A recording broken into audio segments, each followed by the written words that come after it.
I'm Sanford Hinderlie. I'm professor of music, and I am the director of the music technology here at Loyola University. I've been involved in the music industry since 1979, actually 74 in many different angles, first starting in Europe and then going to Texas and then coming here to New Orleans in 1981.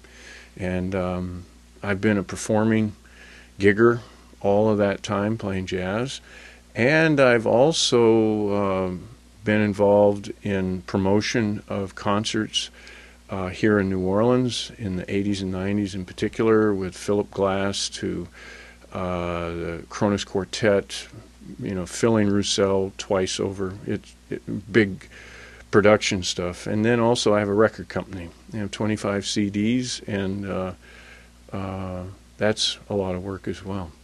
Well, first of all, I've composed music for the television stations in town and national organizations, so I've been able to use my skills as a composer, which is my degree, to compose music through MIDI for television and video production, and that goes hand in hand with music technology in particular. And then I've recorded all of the CDs that I've done. I've recorded maybe 50 or 60 CDs, and with that experience, that really helps in teaching the recording classes, both recordings in analog and also in using of Pro Tools. We are basically a service wing of the music business program. We do not have a degree in it, and that's not the scope of this. So we basically introduce all of the students here in the music industry studies to get a feel for recording and get a feel for MIDI. And some people will take off and go further with it. Others are afraid of it and are, say, in advertising or PR or management, something like that, and they're afraid of that. So what I try to do is get everybody comfortable with it. Those people that are really interested will take off and become more interested, maybe go to a graduate school that offers programs like that. We have some of the greatest equipment now. In the Mac Lab, we have just upgraded to DigiDesign 002s that allow us to teach Pro Tools. We have a great synthesizer in the Yamaha Motif, and we have G4 Macs that are real powerful to run this stuff. And we have a whole bunch of software to do everything from music technology to graphics and video. In the recording studio, we've just upgraded to Pro Tools HD3, which is the highest end of DigiDesign's Pro Tools, and we just got it in this summer. We've also just received a Studer 24-track 2-inch tape recorder that we received from a studio in New York, and we're going to integrate that into our analog program. And 2-inch is what everybody was using in the 60s, 70s, and 80s, and a lot of people are still using the 2-inch tape recorder for analog production because it gives a warm sound. The technology is changing all the time, and if you were to see my office right now, I have magazines, I have emails constantly, I have equipment everywhere that I'm throwing away because it's changing every few years. We try to refresh everything at least every 3 years. Some things we want to keep forever, in the studio in particular, because you have certain preamps that are very high-end and vintage, and those are the kinds of things you keep. Others you have to keep refurbishing. I've got maybe in this office right now about 20 old computers that I'm giving to people because we're no longer in need of them, and we have to refresh the computers every 3 years. Some of the other technology every few years, but it's basically computers, and computer companies know how to sock it to you. And I was able to just receive a grant for $160,000. I get one of those about every 3 years too, and that's how the Mac Lab was developed, and that's how we're upgrading the Pro Tools in the studio.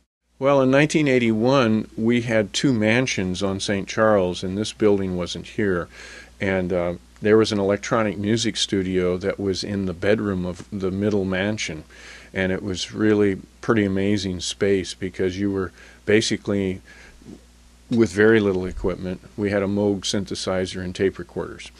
When we moved into this building, Dr. Aber had the idea, well, let's put a recording studio in here. And he started with the idea of having an 8-channel recording studio, and we ended up getting a 16-channel. He thought it was kind of easy to do, like you just plug it into the wall and go, but there's it takes a lot to solder the wires, run hundreds of cables in the studio, and I had a teacher assistant and myself put the first studio together. It was a 16-track, 1-inch Tascam, and very, very little stuff. And then finally we had the I was able to get a grant in 1987, the first grant from this group that I keep getting them from. And I was able to rebuild the studio. And in 91, I was able to get Pro Tools for the first time.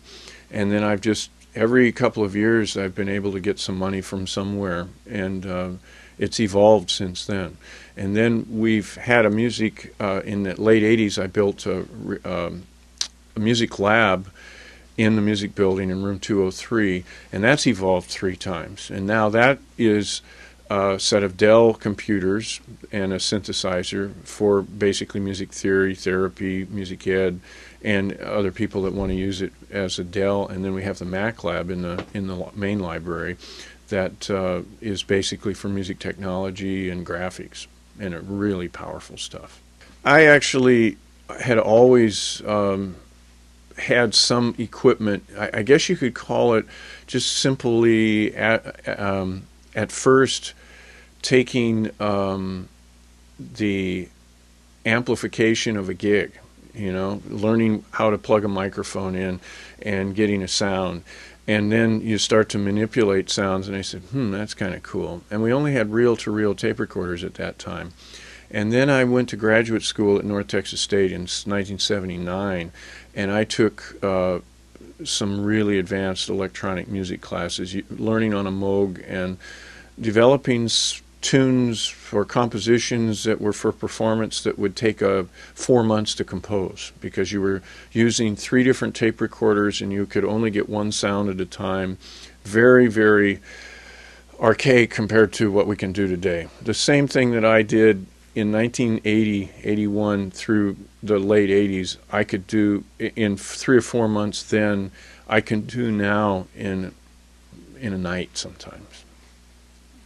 That's how technology has really changed. This program is a broad general program to let the students get a little bit of everything that's going on in the music industry. And excuse me, if you were to try to do everything, you would not be very successful. But if you want to let this stuff come in and then use it to your advantage, and if you all of a sudden really like something like merchandising or promotion, start getting involved in that in the club and maybe outside as well, and start honing your intern toward that.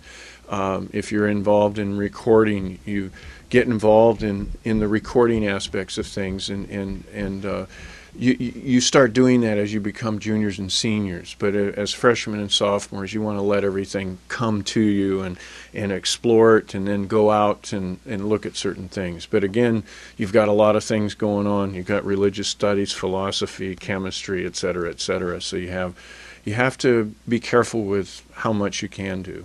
And we understand that, something like the club is a club. It's not part of the curriculum, but we even have some ideas kicking around with the faculty right now to incorporate everything a little more inclusive, which I think is exciting. One of the reasons we started this program 5 or 6 years ago at Loyola through Dr. Swansea initially was because we saw a need for educating people to help this community. Although a lot of our students come from outside this community, there are a lot that stay here, there are a lot that come from here, and it's only going to help. It might take a generation to get it to another level, but it's doing this little by little.